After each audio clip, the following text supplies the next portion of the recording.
first, a personal question. I was watching a whole bunch of Cord's interviews, and he kept talking about how the first time he read Erasure, it felt like the book was for him, like it was talking to him. And I feel like American fiction is going to have that effect on a lot of people out there. So is there another movie you've seen that felt like it was talking to you, like a character was looking at you? Wow, that's a really good question.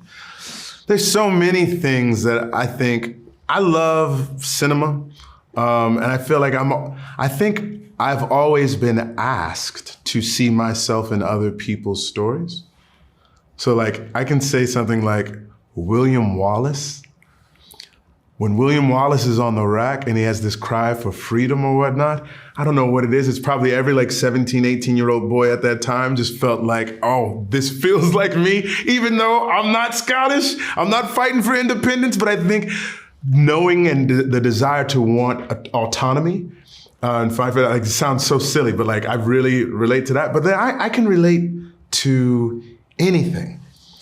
Keep going with your next question, because something else may come back to me that is even more apropos. I'm here for all the examples you want to give. So my next question is working with Cord, of course. It's his first feature. I have a feeling there's going to be many more on the horizon. So what is something about his approach to the work as an actor's director that you're really excited for more actors out there to get to experience in the future? He's an egoless human being. He is incredibly confident and competent in what it is that he knows. And he is willing to delegate those things that he doesn't to people who are as smart or smarter than him in other arenas of life. And I feel like that sort of makes for a wonderful combination of I'm going to exude that I know, and I'm going to be comfortable with that I don't. And so if you guys can help me fill in the gaps, then we get a chance to collaborate. And that's what a collaboration is. And that's how he trusted his actors, from casting them and then to seeing them execute on stage or on set. And very few notes, every once in a while, suggestions, etc. But he gave us the space to play. And it was fun. It was every second on that set was fun. Many follow-up questions to that first, so I don't forget it. Does he have a monitor dance? Is there anything he does behind the monitor that signals to you he is really digging a take? Yeah, he'll sort of like go back and forth. Like you'll see like a little, like sort of just side movement type of thing. And he smiles. He has a big, beautiful, effortless smile. And so when you see that, you're like, all right, we're in the pocket. Oh, I love that. All right, given how you were just talking about your collaboration with him, going into filming, like when you first took the role, what part of Cliff or his experience were you most looking forward to playing? But then I also want to know a quality of his that you found along the way that became more creatively fulfilling to explore than you ever could have imagined. I think Cliff's the youngest brother. And so there's a certain level of petulance to Cliff that comes to me naturally as the youngest brother in my sibling trio in birth order. And then I have a little brother and little sister who are adopted that came around 20 some odd years after me. And then in terms of like adding to my own personal repertoire, I feel like there's a level of simpatico with Cliff in that you cannot be your happiest self unless you are your most authentic self. And I think that this sort of just cemented the lesson that I've already known, that like you can't live your life for other people's benefit if you're sort of dying on the inside. Yeah, I'll go there next with a very big scene for you in the film that just broke my heart into a million pieces. Can you tell me about tackling the dance and also the conversation or the line delivery with his mother when she says, I always knew you weren't a queer, because it's like beautifully scripted, of course, but a moment like that has to be pitch perfect. And there's just like this incredible like weight and sadness that takes over the character immediately after she says that. And it just like, it rocked me. Thank you. Yeah. Listen, it's in my family, it's interesting because I'm from St. Louis, Missouri. And there is a sort of tacit level of acceptance of alternative lifestyles as long as people don't throw things in your face, right?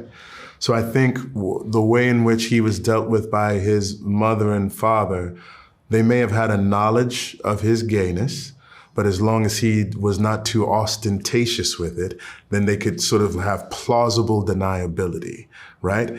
And so him dancing with his mother, trying to give her a little bit of joy in these new circumstances that she finds herself in, because she has been autonomous and living in a home by herself, et cetera, and now is having to be in an assisted living facility. He's like, maybe I can help to bring her a little joy.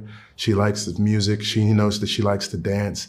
And then it becomes interrupted by this idea that he can't still be who he is with her and be accepted, which is heartbreaking for me too.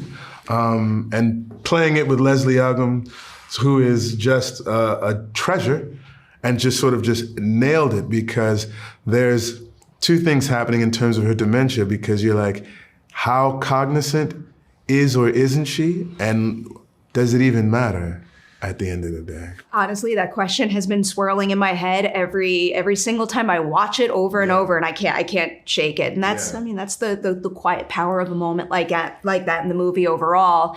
A little bit of a switch here. Yeah. So, and I'll just warn people that this happens towards the end of the movie, so it may be a spoiler. Go see American Fiction and then push play on the rest of this. But I wanted to turn one other idea that happens at the end of the movie towards you and your career, because when Lorraine tells Cliff, you can't impose your family, and you just see like your demeanor completely change. It is another really exceptional performance beat right there. Yeah. So I want to know, what is that version for you in your career? The time when maybe you were nervous to step on set, join an ensemble, but there was such like warmth and support there that you found you were able to deliver your best work because those people were there for you. Great question, Perry. Let's go. I kind of clap for that one. I'll take it. People versus OJ. I was very much feeling like one of these actors is not like the other, because I know who all of them are and none of them know who I am. And so my first scene on set was with Courtney B. Vance. And a friend of mine told me early in my career, said that you cannot be a fan and in the game at the same time. So you look at all these wonderful people around you, whether it's Courtney or John Travolta or Sarah Paulson or Nathan Lane or David Schwimmer or whomever. And you say like, I'm a big fan. And then you say, let's play ball, right? And Courtney, being the first scene between Cochran and Darden, was so gracious and so warm. And I felt like, okay, and I said like, oh, I can do this dance with people whose dance steps I really appreciate. I was like, I'm okay. I can do this. And that was a great moment. Beautiful answer. Thank you. Beautiful movie. I'm not gonna stop watching this movie. Right on. I can't stop watching this movie. I'm mad because I'm not watching new movies because I keep watching this movie over and over.